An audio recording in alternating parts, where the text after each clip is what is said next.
No meu corpo tenho paz, no espírito, não. Sinto-me como uma coisa constantemente atirada com violência contra as paredes do meu pensamento. Vivo atormentada pelas minhas próprias provas. Aproximo o espírito da boca do meu coração e ouço apenas batimentos como se fossem um malhar em ferro frio. Falta-me o consolo das lágrimas, a lembrança de uma saudade. Nada me pertence. Eu li Neblina.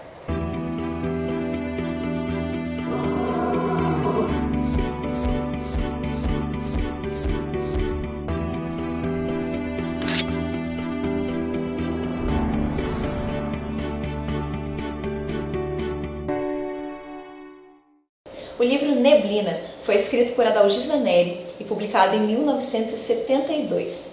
Ele conta a história de uma mulher que, durante um procedimento cirúrgico, acaba tendo uma experiência de quase morte. Ela entra em contato com uma memória que, segundo ela mesma, não lhe pertence. É uma espécie de memória universal, que permite que ela veja o seu passado, presente e futuro.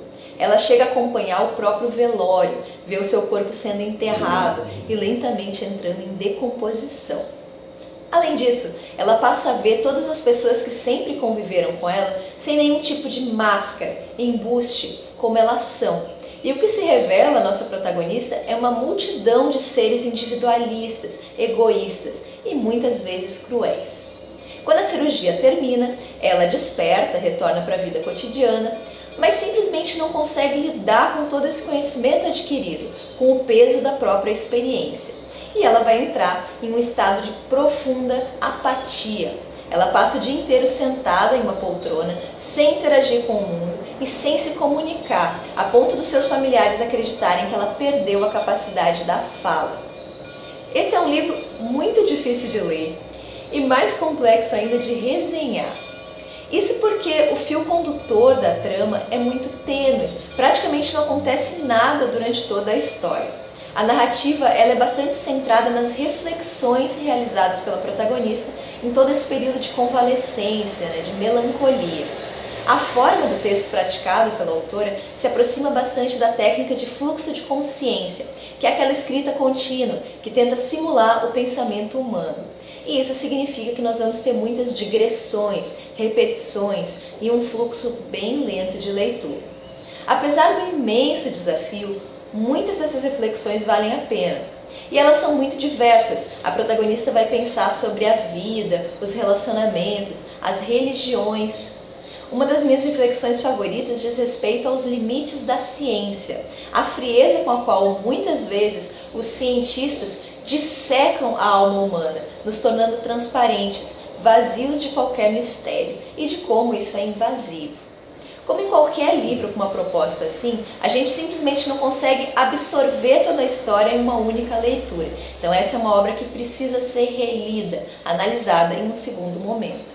O meu maior problema com Neblina não foi nem tanto a linguagem ou o ritmo mais lento de leitura, e sim o fato de eu não ter criado nenhuma empatia pela protagonista.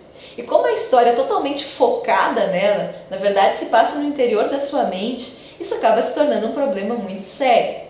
Apesar de eu entender que ser contraditória é um elemento importante da personalidade dessa mulher, isso me incomodou demais. Por exemplo, ela afirma se comprazer com a vida, sentir uma alegria imensa com a música, a convivência com outras pessoas, os pequenos gestos, as carícias, mas mesmo assim ela se entrega e permanece nesse estado de total imobilidade.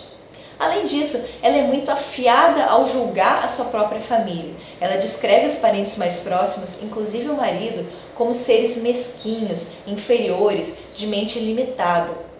Mas, inegavelmente, ela sobrevive graças a essas pessoas, graças a eles que ela se alimenta, tem um teto sobre a sua cabeça. Ela reclama que os cuidados são poucos, que eles nunca oferecem a ela um gesto de afeição, mas a verdade é que ela também não oferece nada em troca. Ela deliberadamente se afastou do convívio com essas pessoas. Uma ideia que me ocorreu já no final da leitura e que me ajudou a suavizar um pouco a imagem que eu criei dessa protagonista é que essa decisão de se manter isolada, na verdade não foi uma decisão, e sim a consequência de uma doença. Isso não é dito em momento algum, mas eu fiquei me questionando se essa protagonista não sofre de uma depressão muito séria. E nessa linha de raciocínio, eu acho que a obra cresce muito, porque ela se torna um retrato bem fiel dessa doença terrível.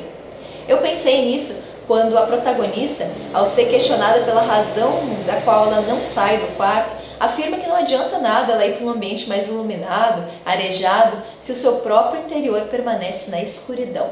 Então esse foi um pensamento que mexeu muito comigo. Para finalizar esse vídeo, eu queria contar para vocês rapidamente sobre quem foi a Dalgisa Neri e por que ela é um nome tão importante na literatura brasileira. A sua obra é classificada como modernista e ela participou ativamente daquele grupo de vanguardistas, revolucionários que quebraram vários paradigmas da arte nacional na primeira metade do século XX. Primeiro, por influência do marido. Ela foi casada com Ismail Neri, que é um dos grandes nomes da pintura modernista. Esse relacionamento, infelizmente, foi muito abusivo. Ela sofreu vários tipos de violência na mão desse marido, mas teve a oportunidade de conviver com nomes como Murilo Mendes, Manuel Bandeira, Portinari, que chegou a fazer um retrato dela. Não que uma coisa compense a outra, mas ela acabou se inserindo nesse grupo de intelectuais. Depois da morte do marido, aí ela desabrochou como escritora, poetisa, deputada. Ela teve uma carreira bem marcante na política. E no final da vida como jornalista. Então, inegavelmente, ela se destacou em ambientes dominados por homens. E isso num contexto ainda bastante opressor, limitador para o sexo feminino. Aí ela também foi grande amiga de escritores como Carlos Drummond de Andrade e Jorge Amado. Essa edição, aliás, traz algumas palavras desses grandes mestres sobre Neblina, palavras bem elogiosas até. Eu recebi esse livro do Grupo Editorial Record, que é parceiro aqui do canal. Ele saiu pelo selo da José Olímpio e eu queria agradecer muito esse presente.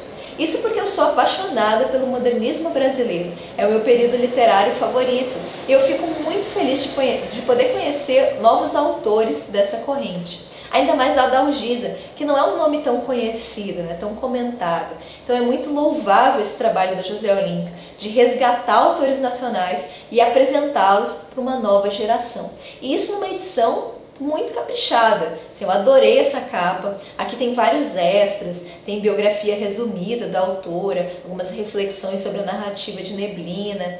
Então é um trabalho irretocável e a José Olímpio está de parabéns.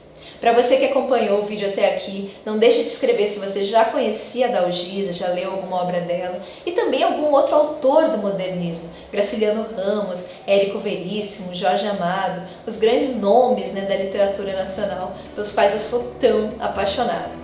Grande beijo e até a próxima!